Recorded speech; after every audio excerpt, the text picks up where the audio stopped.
So you don't charm the devil with your rock and roll load. Knows that country music's gonna save your soul. The devil finds his groove in them rhythm and blues that send. It's gonna get you sun in the end. Speakeasy special live pool casting edition here from the Big Easy, New Orleans itself. Tales of the Cocktail 2025. I am joined here in a special crossover episode with the one, the only Phil Duff of the Philip Duff Show. Thank you so much for joining us, Phil. Good to have you here, man. Greg, when there's a podcast in the pool, you know I'll be there, quite literally, with my Badger Bevs hat on, a couple of luminary experts, and the most remarkable book of the year, published barely 24 hours ago. If this isn't a topic for our respective podcasts, I don't know what is. I know, it's a great live drop, and what a better book to have as a subject to discuss in this beautiful little, I don't think, Phil, you and I get the credit we deserve for having such hard jobs. We don't. It's really criminal. Great that we get to do this show in particular so that the audience can see that we really are just working like dogs constantly to bring you, the best grade A content that the world of spirits podcasting has to offer. And it's tough, but we do it because we love you. Isn't that right, Tom? It's like Arthur, that great role model for all of us, says, I play tennis and I chase women, but I do have weekends off and I am my own boss. It's true. It's a hard life, but someone's got to do it.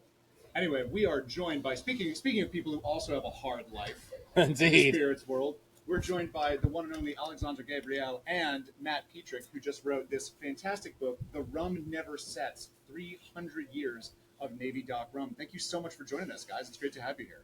Good to be here. Yeah, pleasure to be here. And before we go any further, what an amazing title. Who could have been so inspired and creative to gift it to these fine people? Who was it, I think? Who will we ever know? I can tell you very well, it is none of us. It is actually Carrie, Matt's wife, who's the genius behind that. Well, I was going to say, she is the genius behind this, but we, you and I went around and around a few times trying to come up with a title that worked for it. And then it was esteemed spirits writer Tony Sachs who pulled off this title. And the moment he said it, I was like, that's it. And you and your team liked it, and we ran with it. So up spirits for Mr. Sachs, retro man himself. He's not here. Should be. And if he was here, he wouldn't take up much space because he's quite short. But the guy has a gift for a title. Ain't that the truth? And you two have a gift for coming into the rum world from kind of what I would describe as, I guess, a diagonal position, because, Alexandre, you came at this from the world of cognac. I believe you started off as a cognac intern, if memory serves. But, Matt, I actually want to start with you because you were a software engineer.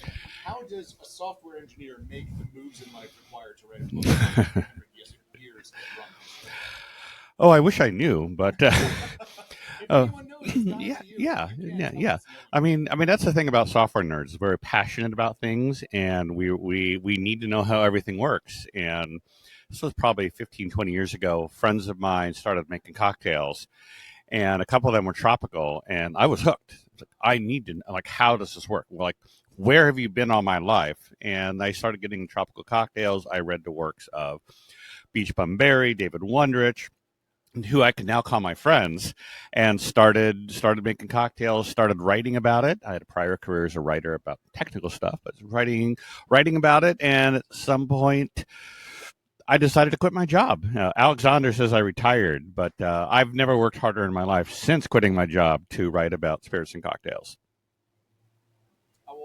And one thing that I found really interesting, kind of like reading about your history, and by reading about it, I mean talking with Phil about it before the show, is that you kind of got into this from a perspective of debugging code, and now you kind of view what you're doing here as debugging the legends of these spirits and these cocktails. Is that correct? Yeah, I think that's a fair assessment. That essentially, at the end of the day, it's like money talks, bullshit walks, or whatever the phrase is. But essentially, it makes sense or it doesn't make sense. And a lot of things I would see in distilled spirits didn't make sense. No offense to my marketing friends out there, but oftentimes you're like, it's a great story, but it doesn't make sense. And then when you realize, the story's out there, the real history's out there. You just got to go look for it. I'm like, well, God, I can do that, and I can, and I can connect the dots, and I can like tell. Like oftentimes, that the real story is better than the stories the marketing people have made up. Well, let's get it. One thing that I really want to debunk for the audience, and one thing that I came to know fairly recently, is that Navy strength doesn't mean what we think it means. That is true. I don't know. Probably my as best we can tell, probably 20, 25 years ago, there was a certain gin that came out, Navy strength gin, and 57%. And it's a lovely gin. In fact, I just had it a couple days ago. Yeah. Let's not name it. It's not. Yeah, well done. But yeah, exactly. But for years, this is what I would read. I would read blog posts and articles and books, and it was like 57%. But once we started I started the project that was Alexandre, kicked off, asking me to research this. I realized it was like, no, that 57% was proof strength. Proof was the fundamental sort of atomic unit of alcoholic strength in the UK. And that proof strength was 57%.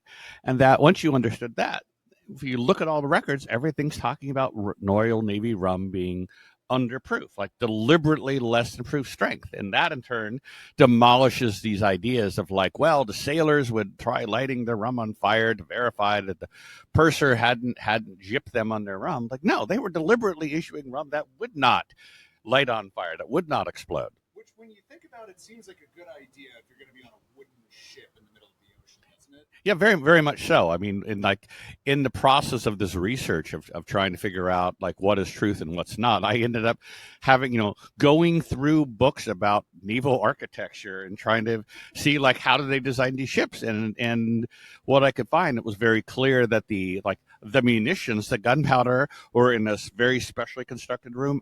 And the rum was also in a very specially constructed room, and they were as far apart as possible on any ship.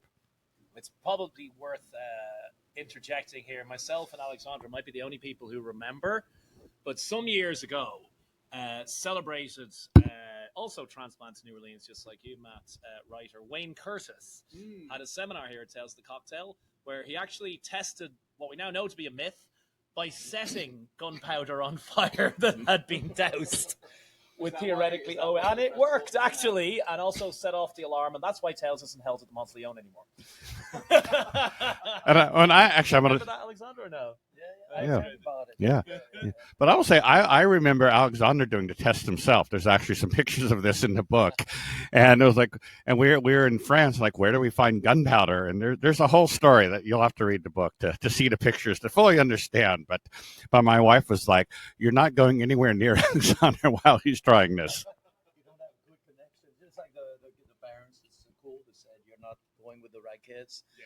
And she was like, "Get out of this room." And of course, they've done it so many years, right? And so we just use shotguns. There was a butcher knife and a shotgun shell at some point.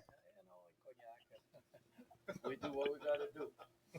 I mean, well, you can't be doing these sorts of things sober, like completely sober. That would just be irresponsible, wouldn't it? It's actually much better to be sober, I promise you. When you got like foolproof rum, when you got gunpowder, a shotgun, and a butcher knife, we tend to think we have to look at that now too. Well, we live in a safe world. This book, your scholarship, and indeed rum exists because nobody was going to war on a boat sober, and did not for hundreds of years. Obviously, English people have a particular thirst, but no navy sailed sober until 1960 odd. Yeah, no, actually, till 1992. I think New Zealand or Canada didn't stop the ration until 1992. But essentially, when you provision a ship, you gotta send the sailors out to sea with food, clothes, soap, all the things necessary when you're going to go travel on the ocean for months. And amongst them was liquid. And it turns out that water in wooden barrels that haven't been sanitized goes bad quickly. And so all of the navies, not just the British Navy, but all of the navies would essentially send alcohol out with their ships. And generally it was like beer, wine, and then something higher strength. And basically, like the beer would go bad first, you drink that first, then the wine would last a little longer, they drink that, and then finally you had your distilled spirits. And if you were French, for example, French Navy, you're like, you've got brandy. You're going to send your ships out with brandy. Dutch with Geneva, The Dutch, which exactly. And so yeah, the idea that like rum from 1655 was like there was rum, but it was not the thing. Like we have the records from the 1730s of like basically the de facto was beer, a gallon of beer every day. And in the absence of that, well, depending on where you are, if you can buy Geneva or you can buy Batavia Rock, or you can buy rum or you can buy brandy, you buy that and you roll with it. I'm just kind of chuckling at the idea of a gallon of beer a day. That seems like, seems about average. That's been what we've been averaging here at the house. Isn't that right, Phil? We have actually been drinking remarkable amounts of beer, considering it's a luxury gin brand house. But that's because we have floating beer pong. That's really it. Well, and it's because we're well-rounded individuals. That's it. That's really. We don't tie ourselves down to one category. Alexandre doesn't, and I don't see any reason why I should either. And let's be clear, Matt's last book was the remarkable Tequila Ambassador, which was really a love letter to the fine person. We were publishers. I didn't write it. We were publishers. Well, you whipped it into a lot better shape than it was before, of Thomas Estes, who opened the very first Mexican restaurant in Europe and was the greatest ambassador for the agave category possibly that has ever bought you a shot or a Negra Modelo. To bring it back to beer. Well, and to bring it back to being a cross-disciplinary expert, Alexandre, you got into this from the world of cognac. How did you sort of make your bridge from doing French brandy to getting really so into rum that you co-authored a book and created a brand, design a rum around it? What was that journey like for you? Tell me about that. Well, it's a long journey, right? Things you only connect the dots afterwards. So yes, I'm a cognac distiller, master blender for a long time, for 36 years. And, we grow our own grapes, so it's a farm product. So when you run a farm, we're independent, you got to make do. And for us, financially, was what do you do with your barrels when you use them for cognac for all these years? And there is a whole recycling process, as you know, called finishing, right? Mm-hmm. Where typically a whiskey would use a cognac barrel, would use a Madeira barrel, and so on. So I have, when you're a distiller, you got friends that are distillers all over the world. It's like bartenders, do guest shifts. So I do guest shift. My next stop is going to be Puerto Rico. I'm doing a guest shift with Pepe, and going to different distilleries. It's a way to learn, to have fun, and it's a great thing to do. We do the same thing, and some of my friends in the Caribbean, one of which was Thierry Gardet, who was the owner at the time and a master blender at Barbancourt, great rum, and still great rum, by the way. Rum. And he just bought cognac barrels from us, and it was a nice business for us to be able to sell our secondhand barrels. But it's a great way to recycle the barrels. Long story short, one day, it was 30 years ago or so, we said, "Why don't you come over? Spend some times with us, be in the Caribbean, but really behind the curtains from a technical standpoint." And I remember this day like yesterday. I really fell in love with it. That was an incredible thing. And that was, just to be clear for listeners, the Dominican Republic. No, that was Haiti. Haiti. Okay. Yeah. Barbancourt, iconic rum of Haiti. And so, and really, to me, I grew up in the wine country and making cognac. Usually when you make wine, most of the time, bacteria and you like to boil your equipment, clean everything. And then you arrive in the Caribbean, and both yeast and also bacteria is a friend. You grow bacteria, you grow your own yeast, and you create flavor with that. So I thought it was fascinating. I was like, man, this is a new world. I think it probably feels somebody who's an astronomer and has just discovered a new planet, These guys are probably happy for like 10 more years, something like this. That was like the new planet, the wrong planet from a technical standpoint. And I knew me, but now, I just zeroed in. Like, I want to know everything about this. And so he introduced me to Laura Bernard in St. Lucia, who became a mentor to me. And actually, little breaking news here. I've been doing this all along. Remember Plantation of Plantaray in 1999? We launched it, so it's been a while. And I'm doing an edition for the Extreme Collection to pay tribute to all of my mentors. So Thierry Gardet. So usually rums were either made together or old rums I have, and second is Laura Barnard. So in St. Lucia, he passed as well, and somebody who really opened the door to Caribbeans to me, including Barbados and so on. So, but tasting all these delicious rums, and I'm like, actually, you could, if you agree, pay me with rum, maybe not just cash. And so I started collecting, a few barrels and doing élevage, aging them the way in the old days, in retrospect, people used to do double aging, aging further. And actually, in the book, you'll see Matt did great research on what is dock rums, and that would be the tradition of the old days. And incidentally, just to jump in here, sometimes progress isn't all good. Ships have got so good and fast, they crossed from the Caribbean to Europe a lot quicker. It used to be a 6-week journey, sloshing around in a barrel. So even before it arrived in Marseille or Bordeaux or Liverpool or London, it had sloshed around in those barrels for 6 weeks. It's interesting you mentioned that, because I'm actually researching it scientifically. I bought a boat, I put on the river sand to understand what happens with time. It's a 15-year experience where barrels are on the water. I have a little arm that pushes. Like in a so port. I can. Like in Porto. I can move the. But it's true. It's a very important point that runs on the elements, and talking about Navy rum, and I'm not that to me. So to go back to what you said, that's how I got into rum, and then just collecting, doing what we call élevage, aging the barrels. And a lot of people told me, I'm part of a group of master blenders in Cognac, and one of them, the senior man, tasted it. This is incredible, man. You're onto something. The buyer of a chain in France, Nicolas, says, I want to list this product. I was like so excited because it was national listing. I'm like, well, we don't have a brand. He says, you make a brand. And that was 1998. And so that's how we got started. And then to me, I'm a distiller, I'm a production guy, I love production. So I always thought, I want to get married with a distillery. It's like getting married. Like you tried to look the perfect. You just said before we started opening, we were talking about distilling and the award-winning Old Duff Geneva. And Alexandre actually said to me, you should never open a distillery. And I'm going to build on that. I'm like, you should but if you do open a distillery, don't open one in the Caribbean. If you live in France. I'm going to tell you one thing. It is true that being a distiller and aging spirits, you never have cash. It's okay. You have fun. You have friends, and you have a great team. I love the team, but you don't have cash. You always put back your cash into the production if you're really passionate about what you do. And it's true. So that's why I'm saying, man, unless you really want to be poor with cash for the rest of your life, don't open a distillery right away. I'll think about it, And so I have a few friends who would just ask me, and I said, if you're ready to have fun and be poor for the rest of your life, you should do it. And that's what I was trying to tell you. This is the career advice that kids aren't getting at schools these days because of woke. Yes. This is an official anti-woke podcast now. Yes, we've officially thrown in with the podcast with the man. Is that Joe Rogan over there? Yeah. No.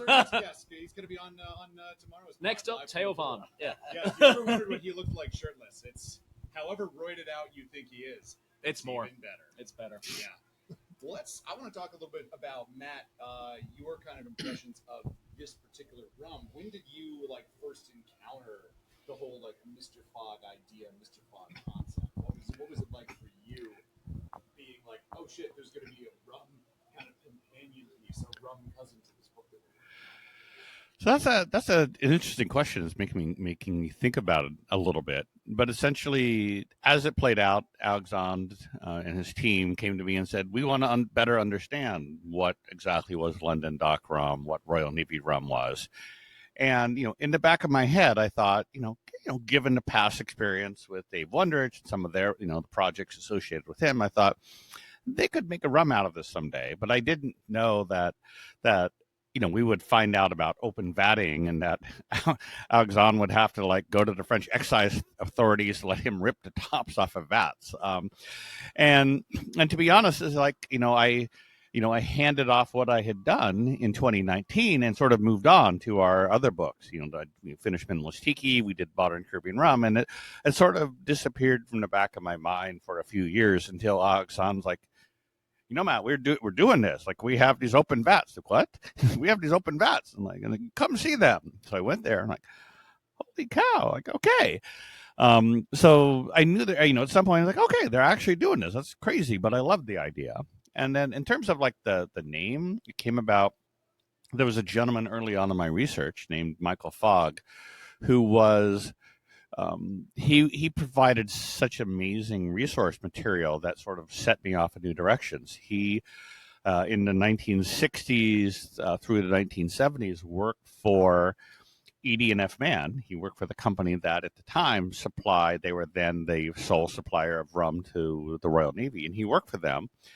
And he ended up becoming a brand, basically got hired away by a brand. And I won't name the names per se, unless Philip wants to, but basically hired up by another well-known Navy rum brand, and basically became their brand ambassador, their person for it. And over the years, he had acquired not just sort of records from the Royal Navy, but also from ED&F Man. Like, they were throwing away records after the war of like these purchase contracts. And so, like, in the book now, there's a contract of like, yea, verily, for the Navy, we are buying this much of this mark of rum, this much for this mark of rum, and this mark of rum. And so he was a very important source for that information. And Mr. Fogg, and actually, it's like the name comes because it was 2021 that I noticed his emails to me were getting more quickly, and there was something I noticed something was different, and then I got an email from him that was actually his wife that he had passed away, and I sort of realized like he was trying to pass along everything he could to me, and so it was Alexandre who said, we need to name this rum in his honor. Well, I just want to interject. We will get into the book. But essentially, a lot of little tiny European nations, I'm very familiar with the Dutch one, as regular listeners will know, they invented offices. Offices didn't exist before companies like the Dutch East India Company and the East India Company and the Chartered West Indies Company. But they invented offices, so curse them forever. If you are ever walking down the canal in Amsterdam, the major building of the University of Amsterdam was the headquarters of the Dutch East India Company. And from this, using paper and pen, they commanded 70% of the world on the other side of the ocean at a time when you sent a ship out and you never knew if it would ever return. And this is a long-winded way, or in my case, a way of saying that people like Michael Fogg perform an essential structure. We think that everything is Googleable, and it is not. And it's thanks to people like him. Another fantastic example is, of course, David Wondrich. They know the sources that are not online. And that's the thing we really should be looking for. In this, we're here at Tells the Cocktail. Tells the Cocktail is probably, I think, 25 years old, maybe. And it started because we didn't have the information. Kids, cocktail books used to be shit. And I know it's hard to believe. We didn't have the internet and there's no Google. You had to find somebody who knew stuff. So the Michael Fogg story is kind of central to this whole passing down of knowledge that has brought us together in this pool today. Well, if I may add on to this, if you don't mind, to me, what you say is essential because as a master blender, master distiller, you don't create in a vacuum. You need inspirations. So that's why I loved our relationship with Matt, Dave Wondrich, guys who like to go in the libraries. You just said so. Things that are not Googleable, at least not yet. And it's not taking other books and making a new book. If we did, we would have made a 57% alcohol rum, most likely. And we wouldn't have used open vats and we wouldn't have used several type of barrels and all this. And so, I know Matt for quite a few years when Matt was a rum aficionados. And it takes a passionate guy to know passionate guys. And I would go, I would do different master classes and Matt would always be there. And he had, his different directories. Always the very nerdy questions, like the ones you probably weren't expecting. Exactly. In school, where you always had that kid in front row that asked questions, like he was that, but about rum. And then Matt one day says, I love this thing. I want my wife and I want to dedicate our life to rum. And it's just, I'm thinking, this is an incredible man with his passion. And I said, do you something that I think I don't know is Navy rum? And he's like, you don't know Navy rum. We don't. And we realized, man, basically everything we thought we knew about rum, Navy rum was wrong. But the idea to me was my wife and I with a little foundation to research spirits, and that's to preserve it. Like if Matt didn't meet Mr. Fogg, all this information, probably these old contracts would be gone, right? And so this is why we have this baby. And I never start saying I'm going to make a rum. I didn't think I was going to make one. And then as information is pouring in, and Matt is bringing in all these archives, going there. That's the book I did on cognac, history of cognac. It was the same thing with Jacques, right? And he's researching and he's bringing stuff that blows your mind, And I'm ready for this because when you really look, I mean, one day Matt calls me and said, Alexandre, I got news for you. They used to vat a rum. And I'm like, I know, vatting was the original thing. And Matt has a lot to say about that now. And vat is to put into a big wooden vat instead of just the barrel, right? And you do that to intertwine the flavors and also with what they had. And long story short, it says, but they used to store it next to Thames in open vats. And I'm about to speak, and Matt says, I know what you're going to say. It's not because there's a crazy guy doing a crazy thing and another crazy guy writing about it that makes it truth or history. And he's like, no, but I have several documents, Matt, And we're like, okay, we're going to put rum in an open vat. And then, to try to see, suddenly I'm thinking, we should try to do this. But you're going first, you needed to have these old 19th century vats. They're registered landmarks. We have some. They are not by the Thames. I have to accept that. They're next to a little river called Le Nez in Cognac, but we have a lot of humidity. It's like these very old, so similar humidity next to the vat. And yes, Matt is right. We had to burst the top. So we had to ask, since they were registered landmark, to bust the top of the vats and put the rum into it and accept the idea. I thought we're going to have 12 to 16% alcohol loss every year, which we got 15%. And Matt says they were doing it 6 months, right, to 2 years. So we said, let's start 2 years and see what happens. So that's slowly when all this information pours in. My goal was to say, okay, what is it from everything that Matt is bringing in? What if you analyze it from a technical standpoint? That was my take. Are they what we call pillars? I call pillars, meaning what are the constant things that happen in Navy rum for more than 100 years, right? Because what makes it, it's like kind of that DNA, like you find. So what makes it Navy rum? And that's really what we and then once we had that, I'm like, you know what? I'm going to make one. And that's why we had Mr. Fogg. I feel like we've kind of gone on a fog trip here, and we should drink a toast to that remarkable man. So why don't we just take a little diversion here? You can explain what the liquid is, and we'll have some. How about that? Sounds good. Well, you in, Greg? I need to get your buy-in. I mean, I still have a few sips of martini left, so yeah, we'll buy some time. Will you tell us a little bit about it? And I should be good. I should have a free vessel for this. So in essence, remember we say what are the constants of Navy rum from all the archives, and we think there's 7 pillars, and these pillars are fully established by 1866, right, Matt? Yeah.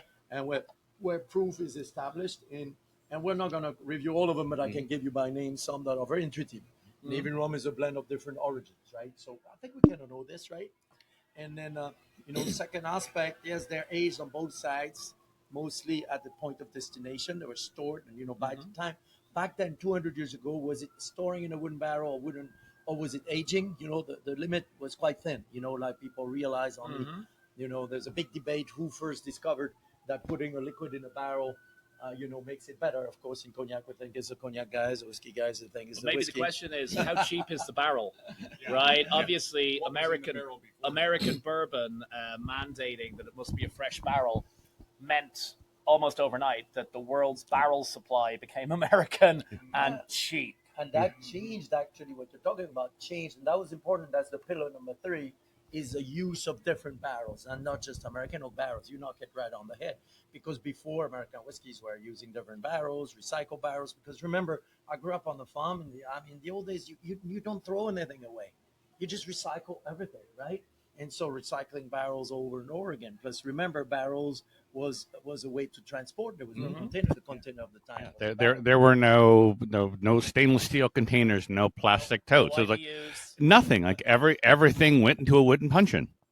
That's exactly that. And so this rum was to say, so what I'm going to tell you about this is that, yes, it's a blend of different origins. But it's funny. I will remember all my life. One day I'm at a Navy rum presentation, and I'd be not the guy in the front, I'd be the guy in the back and say, by the way, can you tell me what is Navy rum? Because I still don't understand. And they're like, is this a tricky question? I said, absolutely. Look, I wish everybody, to teach me, and I'm very humble and about this. And in the end, you know how kids learn by saying why all the time. If you have kids, at the end you're like, all right, stop it. But really, I have friends who have kids, and I know this. They do it a lot. and I'm that kid, and say, but why, but why, but why? And then when you know somebody like Matt and I know, I've, then he's gonna go and do the whys, but it's gonna tick these boxes, and so I wanted to cover these pillars, So yes, first sword, aged in the country of origins. Then remember what you said, Phil, dynamic aging. It's on the ship, Journey back to Europe. Exactly, but inside the barrel, right? So that's called, the rum is rubbing the inside of the wood, and so it creates a certain polish called dynamic aging. You see a slight evolution in the, if you do chromatography, and then using different barrels, not just bourbon barrels. I'm not going to go into details each one's, but that's not just bourbon. And then putting into these vats, open vats, and losing 15% every year, and then doing it the right proof, which is a long story. What is the right proof? Because not only is 2.5 under proof, but there's obscuration. So we went all the way to all these points, and using even little things that were, that they were, and Matt found numerous documents that they were, now people use like what they call spirit caramel 1E558. Because rum was born on a, in a sugar mill, they would use, they would roast sugar. It's called browning in the Caribbean. It's called burnt sugar technically now. So we did that as well, and put a few grams. And so all of this to make what we thought be a great. But when I went one day in a presentation, somebody, and I think the brand, and said, we bought the recipe from the Navy. That was many years back. I'm like, man, these guys are lucky, that one recipe of Navy rum, right? And then when Matt brought all these documents, we realized that every 3 months, every batch, there was kind of a different recipe. Then after you think, well, I hope they pay too much for it because that recipe. And funnily enough, that one, which we won't name, good rum. was and is an amazing rum. Funnily enough, founded by a tech entrepreneur.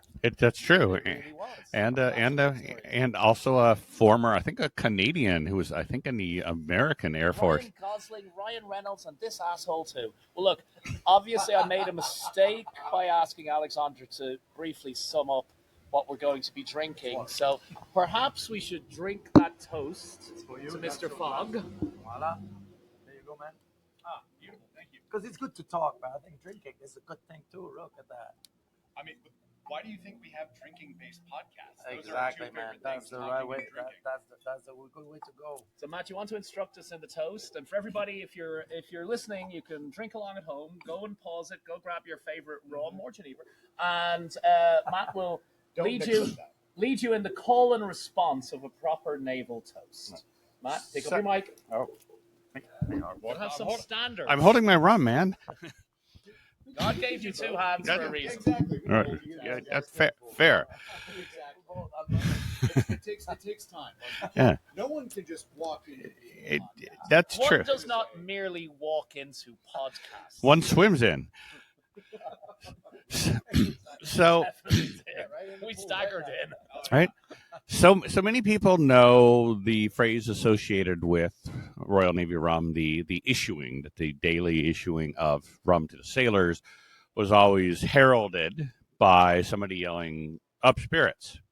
But what's less known is there was a response to this, that the purser or whoever it is was issuing the rum would say "Up spirits," and then the rest of the boat would basically call in unison a response. And that response is, and I know it's a tough one to remember because it's kind of weird, but this is "Stand fast, the Holy Ghost." And there's actually a little story about this, very briefly. Like if you say "up," well, the opposite of "up" is standing fast. And if you say "ghost," or if you say "spirits," you're like, well, that's a ghost. And so the response to "up spirits," the response is "stand fast, the Holy Ghost." So as the person with the microphone now, I get to do the "up spirits" part.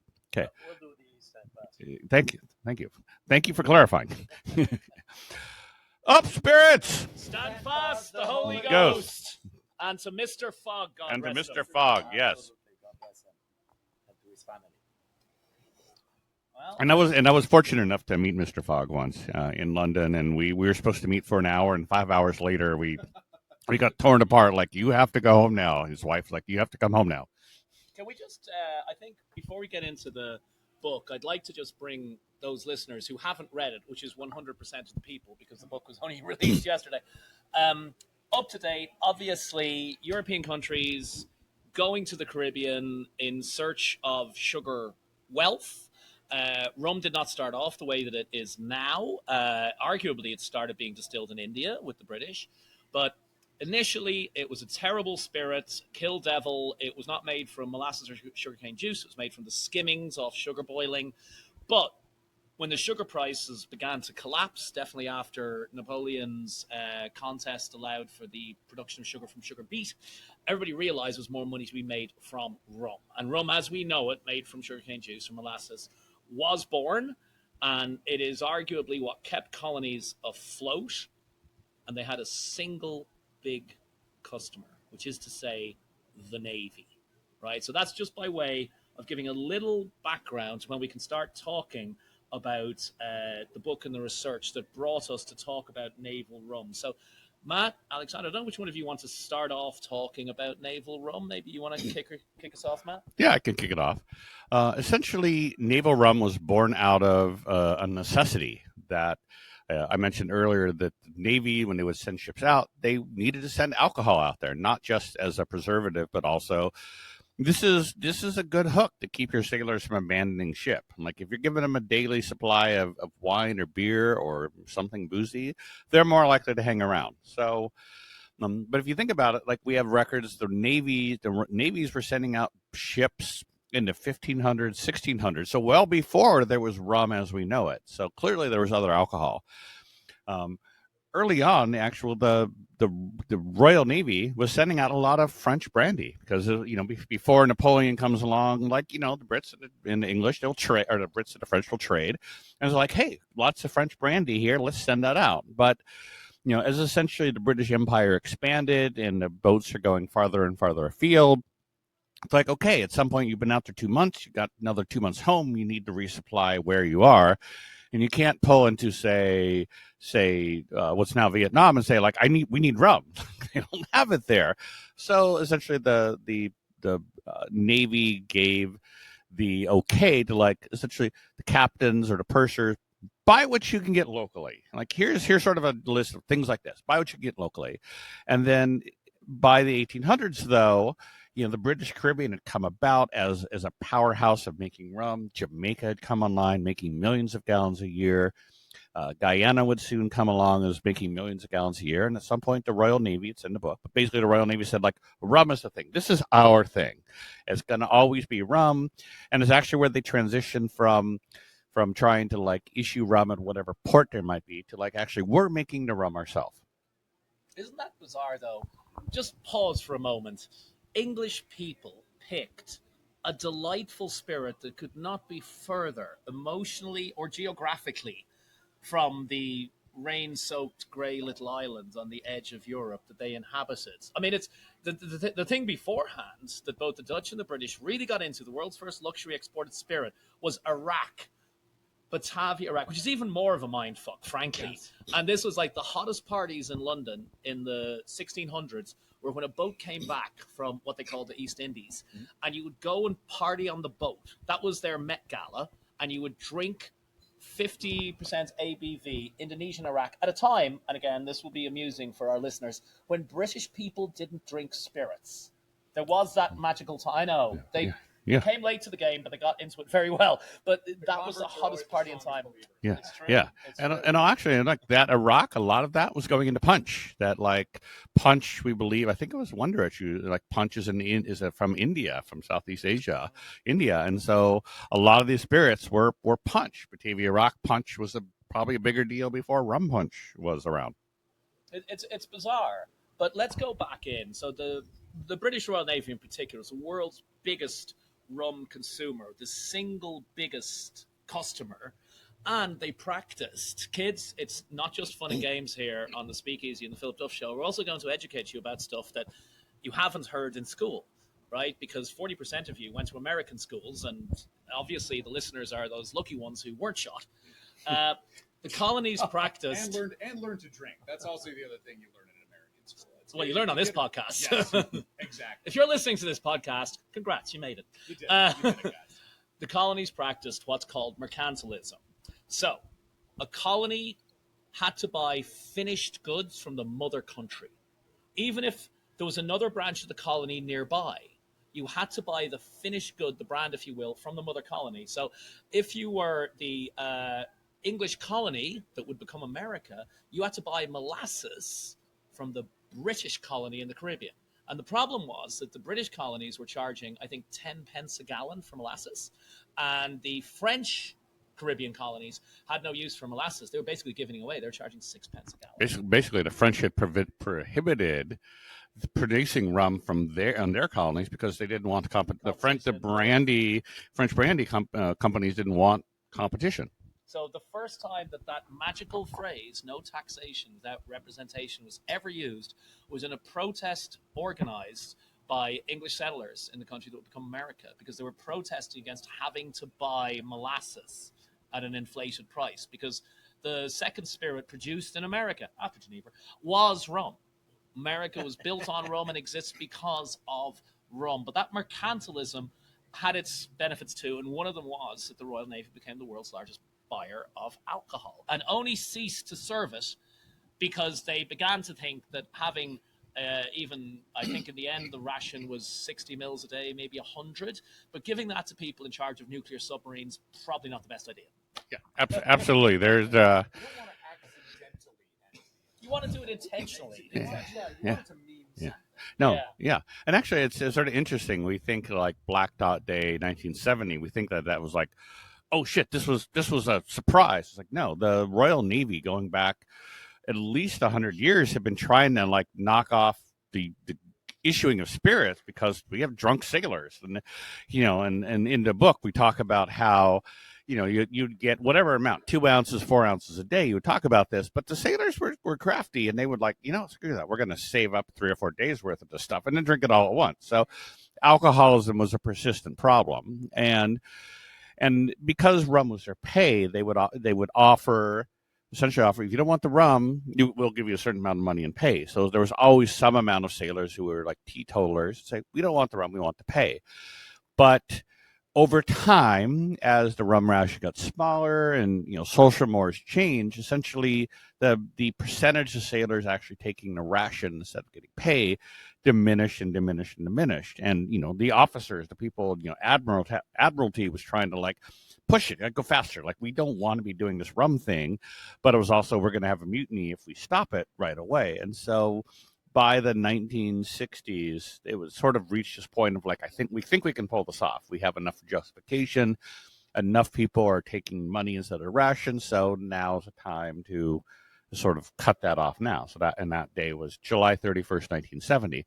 But interestingly, a few other, I think Australia didn't have the ration. There were several other British colonies, their navies sort of like continued it on for longer. So I think one was 1972 and one was 1992. So even into the 1990s, sailors were still getting rations. And actually, fun fact, I know I'm going on here, a ration can still be issued today. That what changes is not a daily ration, it's not part of your pay, but a ration could still be issued today. So, for example, when King Charles becomes king, I'm almost positive that there would be issuing out, like all the sailors on Royal Navy ships get a ration of spirits in celebration of this. So take note, if you are listening to this episode on a nuclear submarine right now, you can still get a ration. Just make sure that they're not cheating you out of your just desserts. So I want to ask kind of like a big macro question about the history of rum as it pertains to the history of the world that we currently live in. Because rum, as everyone listening to this podcast probably knows, is made from the distilled product of sugarcane in some way, whether that's raw cane juice or, as was common at the time, we're talking about molasses. And the way I sort of learned to understand this is that molasses is, well, we have many uses for it now, but at the time it was sort of a byproduct of sugar refinement. Like, when you couldn't refine sugar any further, you would have this molasses left over. And as industrial sugar production was ramping up, people didn't know what to do with this. They were trying to use it to like make bricks. They were just dumping it in the ocean. It was a waste product. And as a result of that, this ability to turn this waste product into a thing that, as we've been talking about, fueled the British Royal Navy for centuries was just an unbelievably revolutionary turn. I mean, the way that I'm analogizing it to people a lot is imagine how much the world would change overnight if someone discovered how to take the carbon emissions from every single car on Earth and turn it into a delicious vodka. Is that a proper analogy for how much rum supercharged the British Navy and therefore colonization and therefore the way as we know it? Rum was a currency for many, was a currency, in early America. It was a currency during, for sure in the U.S. It was the first spirits. I know now that Phil is gone, we can say it was not, genuine. Don't tell him. Don't tell him. Whatever you do. Yes. And so, so it's that. Think about it. You're thinking about eras where everything was scarce, right? Right now we produce so much stuff. So when everything's scarce, you make something with everything. So it's not like early days, people already did rum right away. Molasses. Molasses is like honey. It's got 52 bricks of fermentable sugar. You're not throwing this. You're doing things. Yes, you can feed animals with it. You can do a lot of things, but you realize that I have a theory. I researched who started to distill in the history of humankind, and it's like pulling on a string that never stops. And so I did this 35 years ago, and in the end, you realize the minute there's something that's sweet, that's sugar, somebody's fermented, and somebody's distilled. I remember making a bet with my good old friend from Fiji, Leon Costello, who says, "Oh, Aramco Fiji, wonderful distillery. Has been making rum. Was the first distillery of Fiji in the 1970s." And I'm like, looking at him, we're good friends, and I said, "Since when Fiji's been growing sugar?" He's like, "Oh, 1800s, mid 1800s." I said, "I'll make you a bet that somebody was distilling rum in the mid 1800s." And he's like, "How do you know this?" I said, No, I don't know this, but I know humans. And when there is something sweet, you're going to make a drink. So I really think you see this parallel growth. Because when sugar was made, rum was made. And they grew parallelly worldwide. And rum was a currency in early America.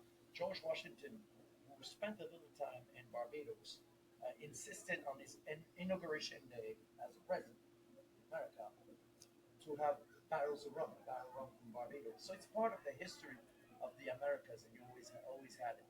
What I found was really interesting with Navy rum. The big question was the Navy drinking low quality stuff? They just gave sailors just whatever to keep them quiet, or was it rum actually made in a very sophisticated way and be delicious? And that was the big question, right? And we didn't know the answer to this question.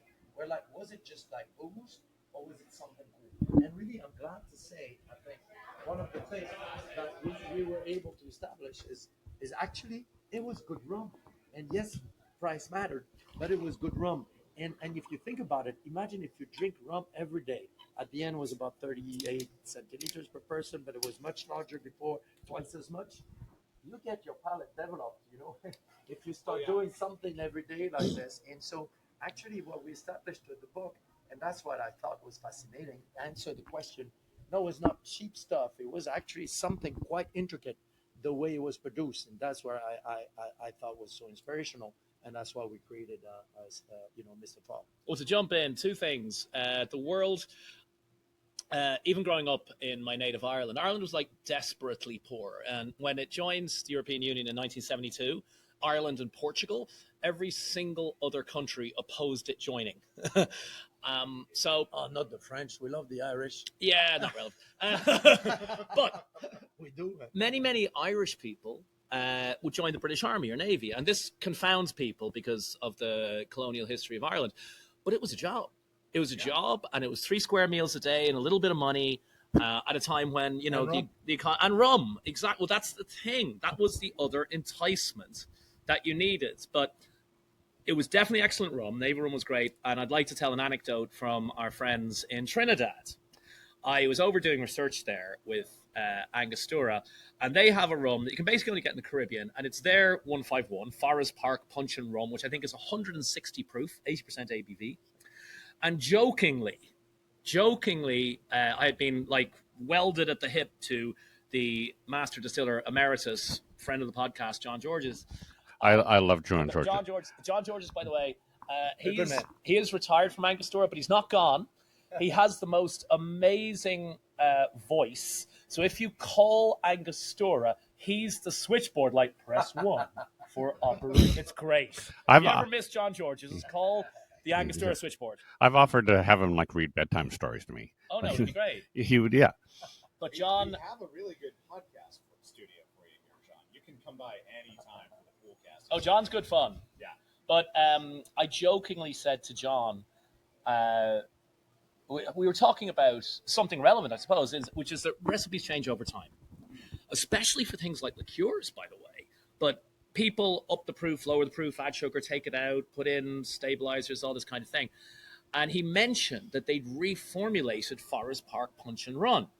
And I jokingly said, did you get complaints? And he's like, you have no fucking idea. He got angry letters from Trinidad residents. I'm not going to do the accent because that's racist. But it's like, I've been drinking Forest Park Punchin' for 50 years. How dare you? Like, again, I hasten to repeat, an 80% ABV rum. And it had its connoisseurs. Yeah. Well, that's what happens. And that was the point. That was the fun part, is that actually that was good rum. And yes, the blend evolved. They did Solera vatting, so you top off the vat. I like the. It was kind of semi-Solera. The dog, yeah. And and that's to me is fascinating. But I'm not. In the end, we're not surprised because if it's part of your pay, you want to be paid with real money. Exactly.